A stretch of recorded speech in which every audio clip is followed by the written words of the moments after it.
S ಬಂಧುಗಳೇ, ನವ ಕರ್ನಾಟಕ ಬಂಧುಗಳೇ, ನವ ಭಾರತ ಬಂಧುಗಳೇ, ನವ ವಿಶ್ವ ಬಂಧುಗಳೇ, ಈ ದಿನ ಡಾಕ್ಟರ್ ದ್ವಾರಕೀಶರವರು ಸ್ವರ್ಗಸ್ಥರಾಗಿರುತ್ತಾರೆ.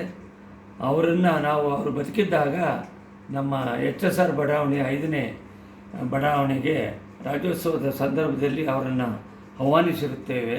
ಆ ಸಂದರ್ಭದಲ್ಲಿ ಅವರು ನನಗೆ ನನ್ನ ಕನ್ನಡ ಕವಿ ಅಂತ ಗುರುತಿಸಿ ನನಗೆ ಸನ್ಮಾನ ಮಾಡಿರುತ್ತಾರೆ. ಆ ಫೋಟೋ ಇಲ್ಲಿದೆ.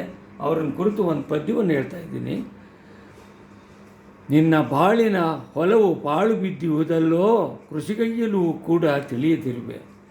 ನಿನ್ನ ಬಾಳಿನ ಕನ್ನಡ ಚಿತ್ರರಂಗ ಬಡವಾಗಿದೆಯಲ್ಲೋ ಅಭಿವೃದ್ಧಿಪಡಿಸಲು ಕೂಡ ತಿಳಿಯದಿರುವೆ. ಎಂಥ ಹೊನ್ನನ್ನು ಬೆಳೆದು ತೆಗೆಯಬಹುದಾಗಿತ್ತೋ ಕೆಲವು ದಿನ ಮೈ ಮುರಿದು ದುಡಿದಿದ್ದರೆ.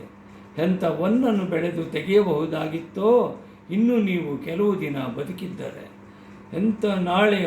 ಇಂದು ನಾಳೆಯ ಹೊಲದೊಡೆ ಒಪ್ಪಿಸುವ ಮುನ್ನ ಎಚ್ಚೆತ್ತು ಬೆಳೆಯ ತೆಗೆಯುವ.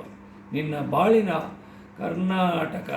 ಬಾಳಿನ ಕನ್ನಡ ಚಿತ್ರರಂಗ ಬಡವಾಗಿದೆಯಲ್ಲೋ ಸರಿಪಡಿಸಲು ಕೂಡ ತಿಳಿಯದಿರುವೆ, ಅಭಿವೃದ್ಧಿಪಡಿಸಲು ಕೂಡ ತಿಳಿದಿರುವೆ.